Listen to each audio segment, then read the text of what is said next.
Dependência tecnológica na velhice. Hoje é o tema do Encontro com Anju e a gente vai conversar com esse fenômeno que cada vez mais tem acontecido na vida das pessoas que têm mais de 60, 65 anos de idade. Para começar, eu vou falar para vocês sobre o conceito de velhice aqui no Brasil. É um conceito que tem uma trajetória, tem uma especificidade, única, até porque a gente precisa sempre contextualizar quando a gente está trabalhando com interseções que são conceituais. Interseção conceitual eu estou falando justamente da velhice e da dependência tecnológica. Não é simplesmente a gente disparar um conceito aleatoriamente. Oi, Jennifer, Ana Efísia, saudade. Fiquem à vontade, gente. A gente vai estar conversando sobre envelhecimento e sobre dependência tecnológica na velhice, como eu tinha pontuado aqui. Estão conseguindo me ouvir direitinho? Tá dando para ouvir? Por favor, me avisem, tá? Ok? Qualquer intercorrência me falem aqui. Como eu tô falando com vocês, às vezes não tem como a gente saber como é que tá chegando aí direitinho. Valeu, Lu, beijo, né? Então, vamos lá. A velhice aqui no Brasil, ela começa a ser demarcada, estudada, mais na década de 50, ainda pela antropologia social, pela psicogerontologia, que ainda estava, sendo, na verdade, vou falar de áreas embrionárias da psicologia, porque a psicologia mesmo se constitui como profissão na década de 60, 62, então é tudo muito recente ainda. A gente está falando de uma área, de um saber científico que não tem nem 100 anos ainda, embora faça parte da nossa constituição enquanto ser humano de todo sempre, de todas as eras, de todos os contextos. Então, o envelhecimento ele atravessa todo esse tipo de questionamento porque vai desde a condição social e econômica dessa pessoa, as condições de gênero, com quem ela convive, quais acessos culturais essa pessoa tem. Então, vamos lá. O envelhecimento pós-década de 50 e 60 aqui no Brasil, ele começa a ser estudado como um questionamento. O que é que a gente faz com essas pessoas que mais envelhecem no Brasil? A população brasileira está vivendo mais. Isso é um questionamento, é uma pergunta. Diante disso, década de 70, década de 80, essa pergunta começou a ser uma grande problemática. Como é que nós, da sociedade civil, pessoas que pesquisam, pessoas que trabalham nas políticas, pessoas que estão ali direcionadas e desenvolvendo atenções para os processos de envelhecimento, ao perceberem que vivemos mais, começaram a se questionar e a tentar fazer intervenções e ações para entender o que é que estava gerando justamente esse prolongamento da vida. E aí nota-se que as condições de melhorias na sociedade, como na educação, como acesso à saúde, o saneamento básico, diminuição de mortalidade infantil, mais acesso à alimentação de modo gratuito, uma melhor alimentação e nutrição, e vai promover, sim, o prolongamento da vida. Você tem ideia? A atividade física ela vem a se tornar algo muito mais presente pós anos 2000. E isso reverbera no prolongamento da vida mais ainda. Essa expansão da consciência, então, da sociedade de modo geral, ao entender que aquilo que se faz vai contribuir para o processo de desenvolvimento, para o prolongamento da vida, começa-se, então, a perceber tudo isso e, quando se pensa na classe social e nas condições financeiras para manter a vida das pessoas idosas, outro questionamento começa a acontecer. Oi, gente, bem-vindos, Outro questionamento começa a acontecer. Como é que a gente vai manter as pessoas na velhice, mantê-las, com saúde, com proteção, com segurança? Como é que vai ser, então, se a maioria dos brasileiros, a maioria do mundo, a maioria dos brasileiros forem envelhecer, quem é que vai manter, financeiramente, políticas culturais, sociais, etc. Nisso, o envelhecimento se tornou, gente, um problema social. Ele sai de uma pergunta para se tornar um problema e logo depois esse problema que ainda não se pensa em alternativas, naquela época, vamos contextualizar. O que é que a gente faz então? Existem vários países com modelos de aposentadoria diferentes. Vocês podem perceber que no Brasil, principalmente nos últimos 10 anos, tocou-se muito nos modos de como essa pessoa vai se aposentar, qual a idade, quais são os acordos. Antigamente a pessoa sabia que, com 65 anos vai fazer assim, isso vai acontecer. Hoje, precisa fazer cálculos para se entender quando é que você, Shirley, quando é que você, Celinha, vai se aposentar. Porque faz parte de uma conjuntura que realmente envolve complexidades. Tem a questão do gênero, a questão, por exemplo, ser homem, ser mulher, que tipo de trabalho, envelhecer, em modos de envelhecer diferentes. E aí essa trajetória da velhice no Brasil se depara com o que recentemente acontece, que a Organização Mundial de Saúde diz que envelhecer que a velhice é uma doença, né? E aí esse questionamento, o Shirley, né, essa posição provocou agravos, provocou intensos questionamentos. Como que o nosso maior alcance enquanto seres humanos, que é viver mais. Gente, como é que isso é diagnosticado como doença? Como é que isso é pontuado como se fosse algo negativo? Como é que você, psicóloga e psicóloga, se anuncia diante dessa situação? Não estou falando nem das expectativas irreais, das expectativas violentas de como a pele deve ser tratada ao longo da vida, né? Até porque se você for ver nas redes sociais, o envelhecimento sempre está sendo evocado como alguém que, olha, que linda, que belo, estão jovens na velhice. Como se o processo de envelhecer fosse realmente negativado, que destitui vidas, que destitui muitos processos, inclusive, de relacionamento com a própria vida. O que significa envelhecer para você? O que significa envelhecer para o seu cliente? É muito importante, então, que você, como psicólogo, dependendo do lugar que você ocupe, você nos processos de acompanhamento, de tratamento com seus clientes, você não repercuta, você não reproduza estereótipos negativos do processo de envelhecer. E aí, atualmente no Brasil, se toca bastante nessa discussão para que a velhice ela seja reconhecida como uma fase da vida, que ela é, e não um processo de adoecimento. Cabe então à psicologia e o comprometimento da psicologia, e aí muitas abordagens hoje estão cada vez mais atentas aos processos de envelhecer, reconhecendo que com a expansão, né, da idade, cada vez mais nós temos pessoas centenárias, lúcidas e ativas, né, no país, essa expectativa de vida venha a ser usufruída de modo positivo, de modo saudável. E aí tem uma questão importante que vem a ser a classe social e econômica. O próprio conceito de ser velho e ser idoso, ele surge de modo diferente, né? No Brasil, o velho ainda é aquela pessoa preta, pobre e periférica, né? Porque aí representa também linguagens que trazem racismo, não é? Classismo, às vezes também sexismo.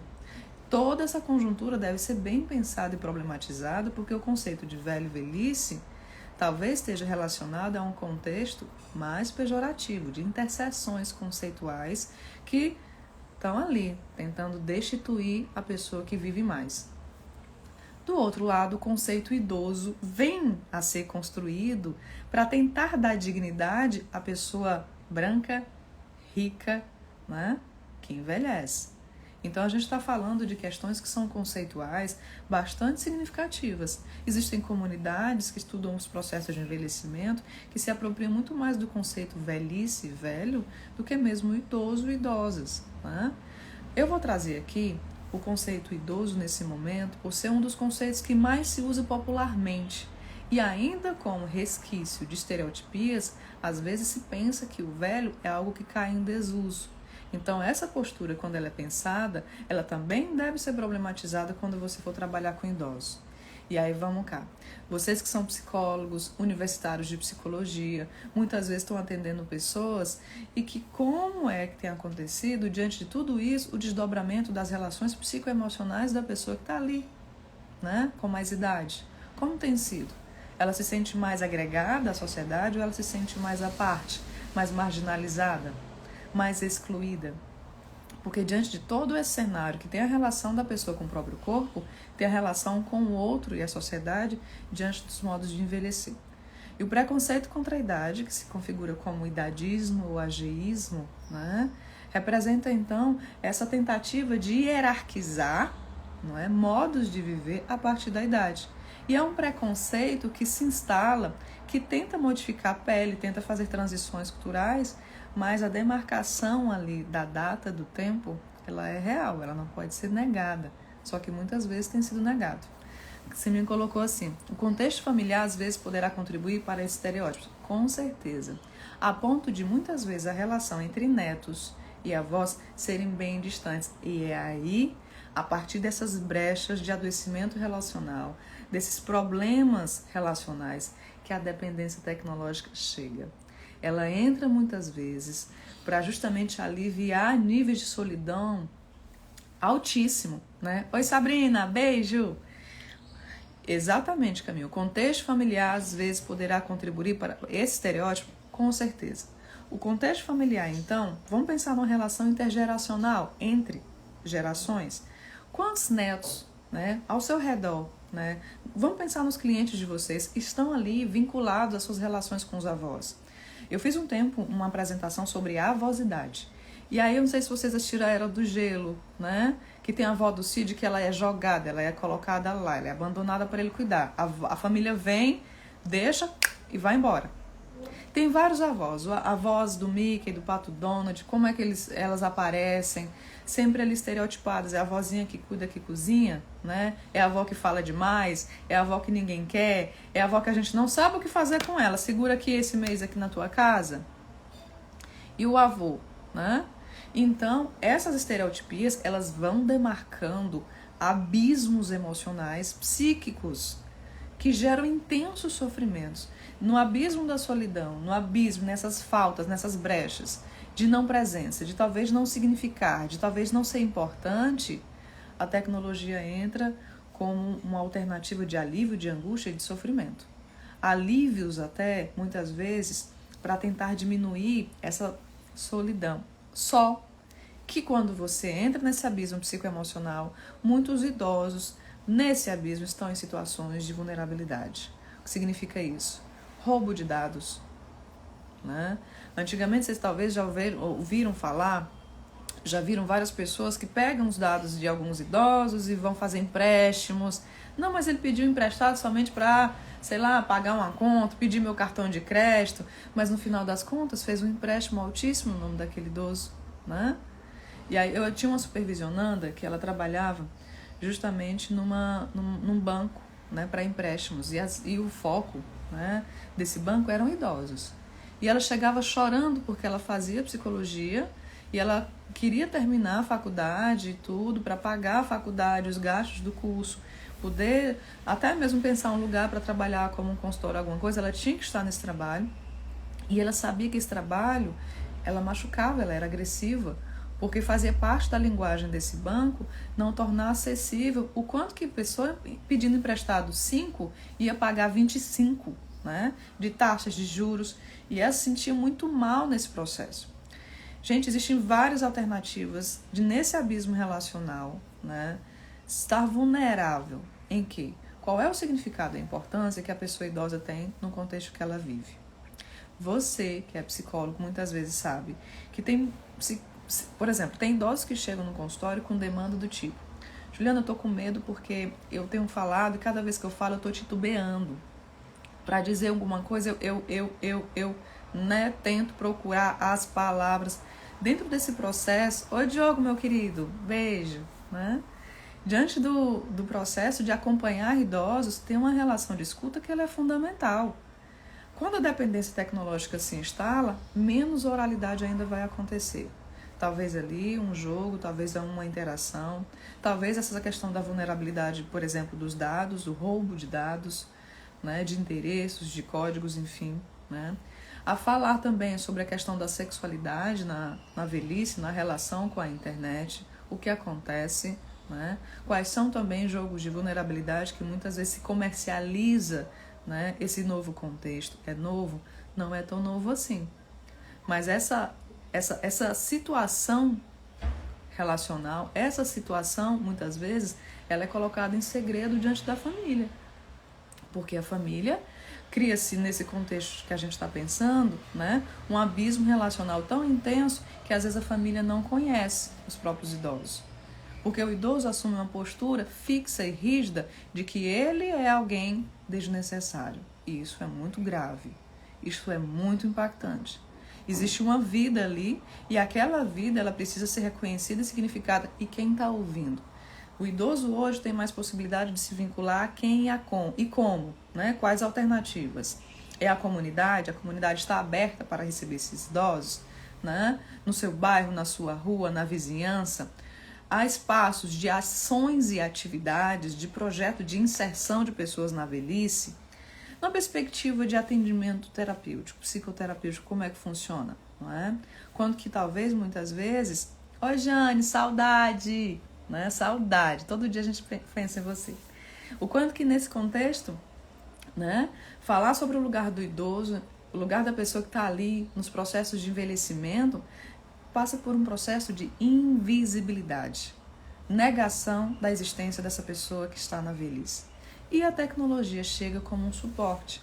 Só que aí, psicólogos, é importante saber que esse lugar de suporte é ilusório.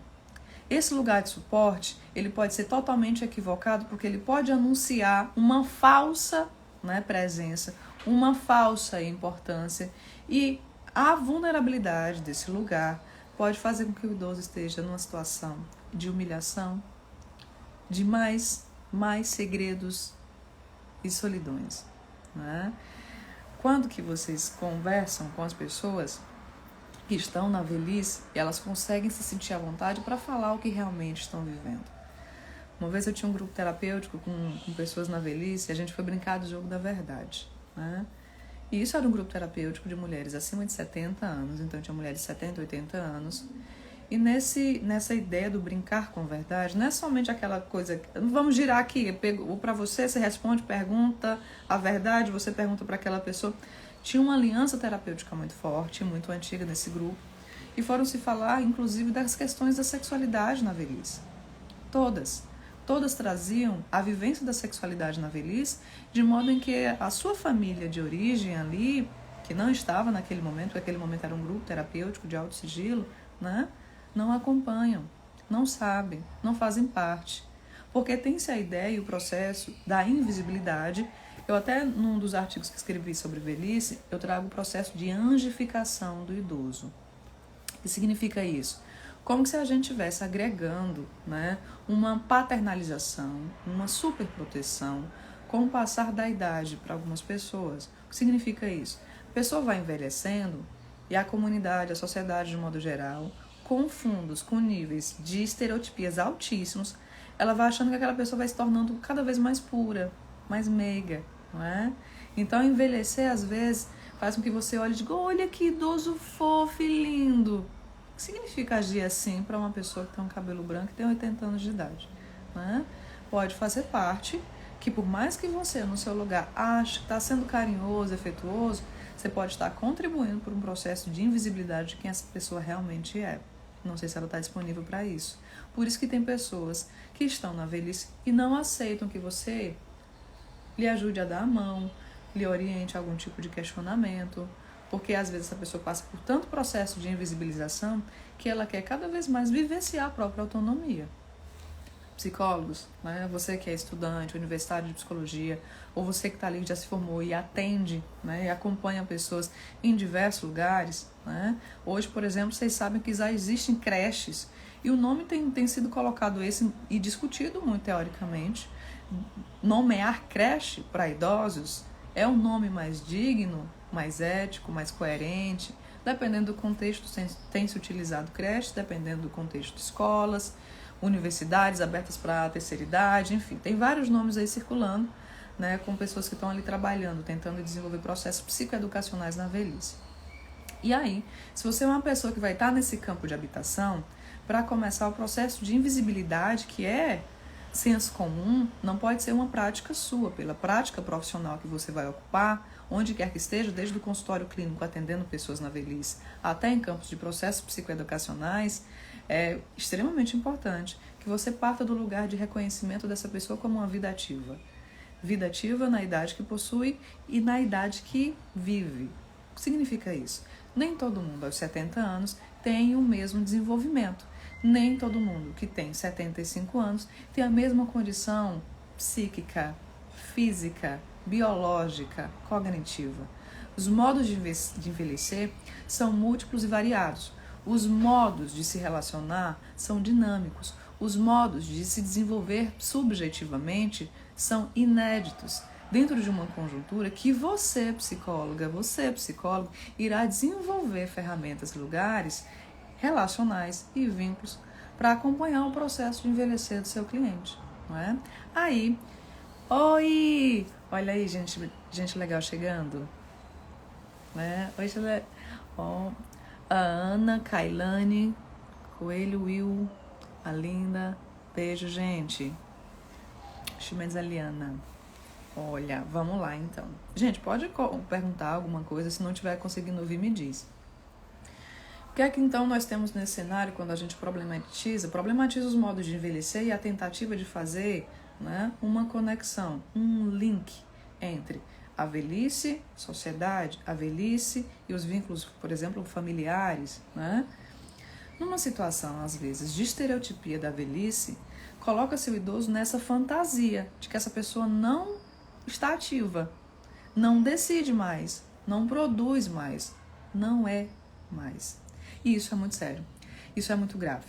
Porque a pessoa que envelhece, você que envelhece como psicólogo vai perceber também que talvez as pessoas cobrem algo de você, porque gente, é estereotipia acreditar e exigir que pessoas aos 70 anos saibam, porque muitas vezes tem essa expectativa de que a sabedoria faz parte da evolução humana e que as pessoas idosas elas têm sabedoria. Só que cada vez mais a gente precisa particularizar a sabedoria. Nós não sabemos tudo. Posso ter doutorado em algum momento e vou dizer, Glória, como é que faz isso? Né? Madalena, como é que faz isso? E os modos de envelhecer estão atravessados por essas circunstâncias. Então, o modo de se relacionar com dependências que vão gerando a partir do processo de invisibilidade de idosos, ela vai estar ali na sua frente. Você, como psicólogo, como psicoterapeuta, como alguém que está trabalhando com grupos terapêuticos, como é que operacionaliza esse contexto? Lembra que eu no início da minha fala disse que em determinado momento chegou uma idosa dizendo, Juliana, eu estou com muita dificuldade de oralidade. Eu penso, eu tento falar uma frase, mas na hora que eu tento dizer qual o lugar, eu esqueço. Na verdade, eu não consigo lembrar, né, o nome. Vou dar um exemplo. Eu vou falar de uma praça e eu vou dizer que é do lado do hospital. Eu nem lembro o nome da praça, nem o nome do hospital, e eu tento ali. E muitas vezes eu percebo que os meus filhos, os meus netos não têm paciência mais para me ouvir. Nisso, eu fico muito tempo jogando, né? Eu jogo vários jogos. E eu tenho uma comunidade ali, que a gente está ali digitando, né? Outras pessoas também estão jogando. Pelo menos a minha mente não está parada. Só que é o seguinte, a gente faz parte de um processo complexo, vocês sabem disso, que linguagem, pensamento e comunicação, e a comunicação não simplesmente é a verbal, né, a oral, mas a comunicação de modo geral, desde o entendimento de um código até expressar a informação que esse código simboliza consigo e para o outro, faz parte de uma vivência, de um modo de ser idoso ou idosa. E aí, dependendo desse contexto, né, talvez seja necessário ter uma sessão que não dure somente 45 minutos, 50 minutos, mas talvez mais tempo para ser um campo de fala e de linguagem para aquele idoso. E talvez seja o momento de fazer uma proposta interventiva, de não ficar somente no resgate do processo cognitivo no jogo, mas também relacional e ir para a ação, e para o encontro com outras pessoas. Um encontro que promova vinculações, que também pontue desenvolvimento de apego, de sentimento, de afetividade, né? De simbologias que representam sentimentos, que justamente passa por essa transição constante, não é? De desenvolvimento de pensamento, linguagens, processos cognitivos que envolvem atenção, percepção e etc. Tá? Então, quando a gente olha para pensar um modo de envelhecer, e cada vez mais idosos estão ali com os seus smartphones nas mãos, às vezes viciados, às vezes dependentes do celular, né? Dependentes de jogos, tipos de jogos, inclusive jogos de apostas, né? Podem influenciar significativamente na sua rotina. Às vezes, dependendo também da família, gente, uma das rendas que mantém, não é, financeiramente a família é a aposentadoria do idoso. Né? Acompanhei um caso em determinada época, em determinado tempo, né? Em que eu tinha um idoso que ele tinha um comprometimento da renda de 80% da sua renda porque era direcionado, né, a jogos de aposta. Isso gerava uma instabilidade emocional e relacional na família muito forte. O jogo para ele se sentia ativo, decidindo, tendo poder de escolha, tendo o poder de fazer o que quisesse com o próprio dinheiro. Por outro lado, o que acontecia é que ele dizia que esse dinheiro é meu, Juliana, eu decido, né? A família que também se desenvolva para também cada um ter a sua renda, não ficar só em cima das minhas costas. Era uma fala que representava um certo direito de autonomia, mas que será que não existiam outras possibilidades de se viver, né, o mundo financeiro, a própria autonomia financeira também, em conexão consigo mesmo, porque aí ele trazia pesos de consciência, ele se sentia angustiado quando ele via que jogava 3.000 reais e ficava zero depois. Que às vezes ele jogava e tinha que jogar todo dia no mínimo 30 reais, porque o aplicativo mínimo de aposta só era 30 reais, então ele 7 vezes na semana, 30 reais, ele dizia,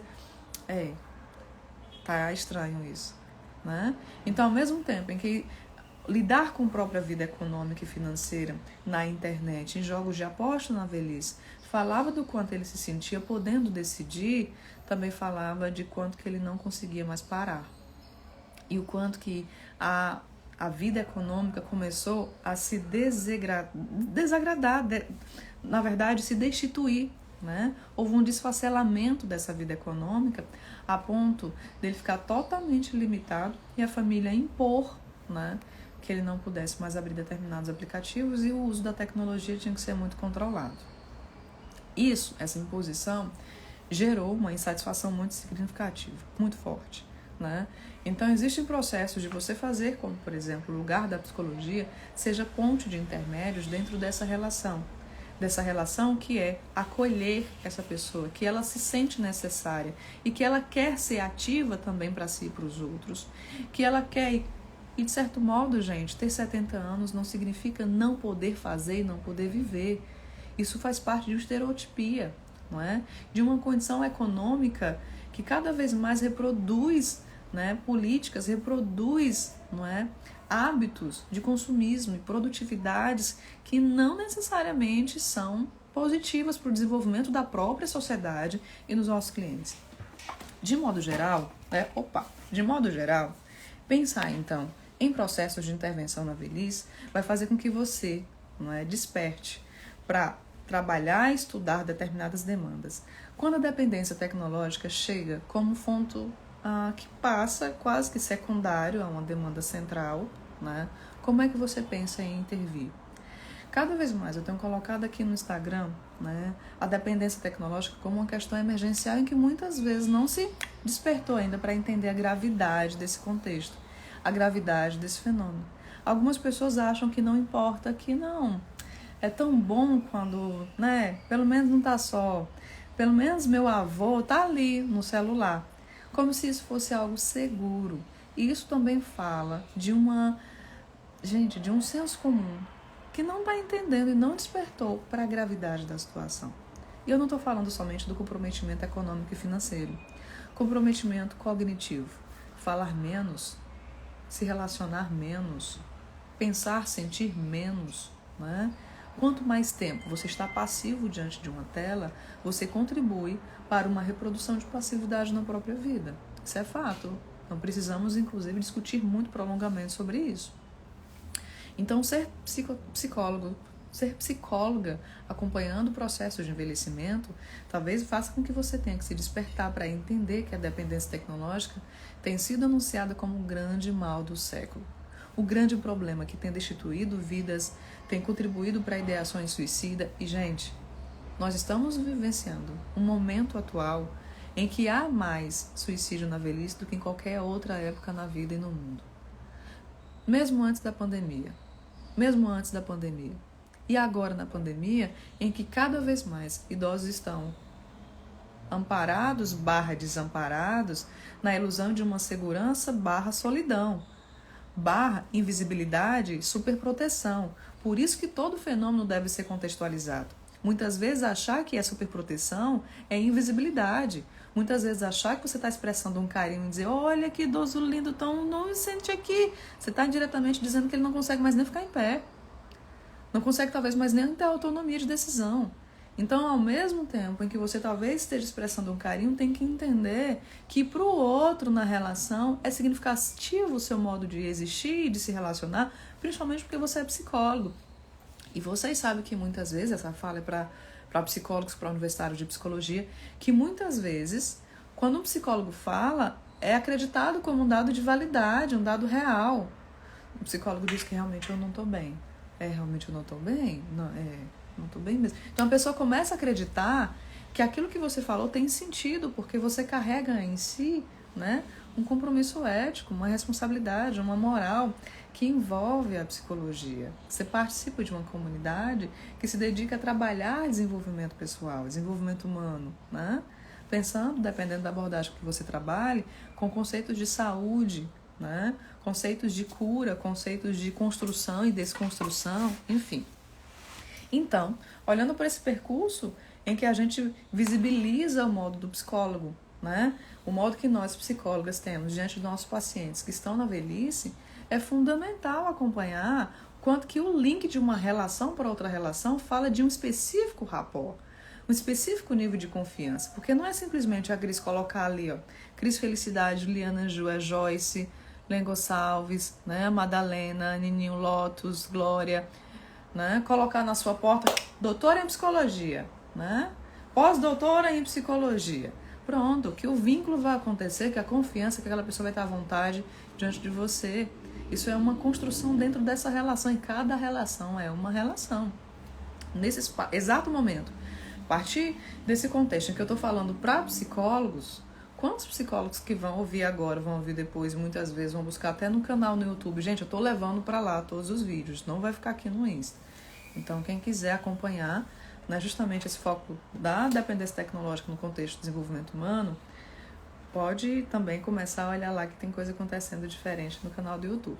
E aí, assim, quando a gente para se questionar, existe um processo de você otimizar, de você desenvolver e potencializar, que é a tua postura profissional. Não é simplesmente manter um vínculo a partir daquilo que eu vou cativar a confiança, ok? Então, pronto.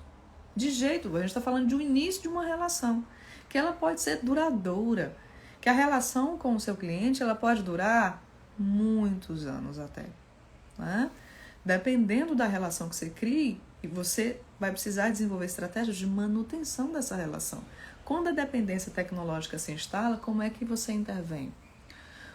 Não estou falando de intervenção simplesmente como um poder da decisão de tira o celular e ponto. Sai, né? Você está na velhice, sai do videogame, para de jogar, né? Porque tem pessoas que acham que idosos não jogam, né? Tem pessoas que acham que idosos não usam videogame. E aí tem pessoas que acham também que eles só jogam paciência ou baralho, né? Tem um grupo de pessoas que gostam de jogar paciência, independente da idade, baralho também, mas tem muitos outros jogos, né? Dependendo do acesso a essa pessoa, ela pode ter todo um aparelhamento, uma ferramenta específica, né, para poder jogar, enfim. Quando eu falo isso para vocês, né, desse lugar do jogo, pode ser relacional, vinculativo, pode, mas quando se instala dentro de um contexto de limitação de desenvolvimento subjetivo, social, comportamental, cognitivo, a gente está falando de uma situação grave. E você, psicólogos, tem operacionalizado, tem se formado, tem se especializado para saber trabalhar com dependência tecnológica? Então não ache que é simplesmente você dizer desliga, para de jogar, tenta comunicar-se com as outras gerações, né? Não é simplesmente um questionamento ou um poder de decisão, porque na hora que você quiser decidir a vida do seu cliente diz tchau. Porque o propósito interventivo não é simplesmente você decidir a vida de alguém. Pelo contrário, acompanhar idosos, acompanhar pessoas na velhice, você vai lidar com pessoas ativas, com pessoas que muitas vezes são avaliativas, analíticas, que têm uma visão de mundo, de muito do que já experimentou e uma trajetória, uma expertise que, além da construção na relação com o tempo, tem na relação com a experiência. Então, não banalize ou ache que a pessoa idosa está chegando ali porque ela é alguém que não é mais ativa. Pelo contrário. Psicólogos, então. Você que é psicóloga, você que é psicólogo, que dedica a sua vida ao desenvolvimento, né, de pessoas, a cuidar das relações, a cuidar desse processo de desenvolvimento psicoemocional, tem um compromisso ético de se desenvolver também em suas formações para acompanhar principalmente uma demanda como essa, a dependência tecnológica, que cada vez mais está ali, sendo vivida nas falas, vivida nos comportamentos, e sendo muitas vezes ali, lugares de zona de conforto de modo ilusório, porque a solidão ainda permanece, porque o abandono ainda permanece. E, infelizmente, as perspectivas, né, para a relação com o futuro atravessa um envelhecimento quase que profético de mais desamparo, de mais solidão e mais pobreza. O que é que nós, como psicólogos, podemos contribuir para que isso seja evitado? Na vida de modo geral, na vida da população e do mundo de modo geral. Então, eu quero convocar vocês para fazer parte dessa comunidade que tem questionado a dependência tecnológica de acordo com fases etárias. E agora, no encontro de hoje, no encontro com a Ju, sobre o envelhecimento. Quando a velhice, ela se encaminha para uma dependência tecnológica que lhe afasta do desenvolvimento humano, emocional, psicológico, desenvolvimento de si mesmo, né? Gente, amanhã no encontro com a Ju, a gente tem outro momento também de discussão. Oi, Aron, que bom que você chegou, né? Lucas, Manu, obrigada, gente, pela discussão de hoje. Extremamente importante a gente estar criando essa comunidade, esse ponto de encontro que entende que a dependência tecnológica é o grande mal do século. Vai atravessar todas as nossas relações, em todas as idades. Que eu não estou sozinha aqui falando do quanto essa situação é emergente, porque o mundo todo está dentro dessa situação. Quantos de vocês se sentem amparados, às vezes mais no ambiente tecnológico do que no momento presencial? Quanto que em presenças há desconforto, há sensações de insegurança e que talvez seja mais fácil utilizar a tecnologia. Só que nesse processo acontece também invisibilidades, o aumento de insatisfação com a vida, o aumento de vivências de ansiedade, da depressão. E tem vários riscos e impactos que a dependência tecnológica afeta os idosos. Então você que é psicólogo, se organize para entender a complexidade, a gravidade desse problema. No Brasil, ainda é recente, de modo muito ainda, vamos falar aqui, no sentido mais a grosso modo possível, porque não é nada recente. Existem países com propostas de intervenções para escolas, né, para universidades, para empresas, para hospitais, para clínicas, para consultórios, para fóruns, né, para perspectivas sociais, para políticas sociais. Então, a dependência tecnológica, ela está ali, às vezes, dentro da escola e, às vezes, também está na universidade com idosos. Ou então, no momento que muitos idosos deixam de conversar com a própria família para estar, muitas vezes, seguindo um cantor, interagindo sobre outras coisas e não ouvindo mais o que as pessoas ou as vozes ao redor falam. Quando acontece essa desconexão, a gente pode se deparar com um contexto de intensa vulnerabilidade, intensas vivências de insatisfação, de vazio, de solidão, de despotencialidade desse idoso. E é fundamental que você, como psicólogo, se organize, se especialize, se qualifique na área que mais cresce em demanda psicológica, né? E que tem no Brasil pouquíssimos profissionais se especializando na área, trabalhando com a temática. Porque às vezes ainda se acha que a dependência tecnológica é uma coisa que vai acontecer daqui a 30 anos. Sendo que eu aposto que todo mundo aqui está com o celular bem perto, bem ativo. E não somente durante 10 minutos no dia. E não é somente o tempo, como se sente também, tá? Então quero agradecer quem passou, quem estava presente, quem comentou, tá bom? Um beijo em todos e amanhã a gente tem mais um encontro com a Ju. Eu tenho uma grande novidade até para vocês. Não esqueçam de se inscrever na aula gratuita que está acontecendo. O link está na bio. Vai ser uma aula específica, não é? Gratuita e online. Se inscrevam lá, tá bom? Sabrina, beijo no coração, saudade, viu? Beijo, beijo, gente. E até amanhã. E vamos fazer parte dessa comunidade. Quem tiver afim, chega, porque eu vou montar um grupo bem bacana, viu? De preparação de experts em dependência tecnológica no país. Beijo, bora lá, é só chegar perto. Vamos lá, gente. Até amanhã, até mais tarde, a qualquer momento, nos directs da vida, enfim. Tchau, tchau, gente. Muita saúde.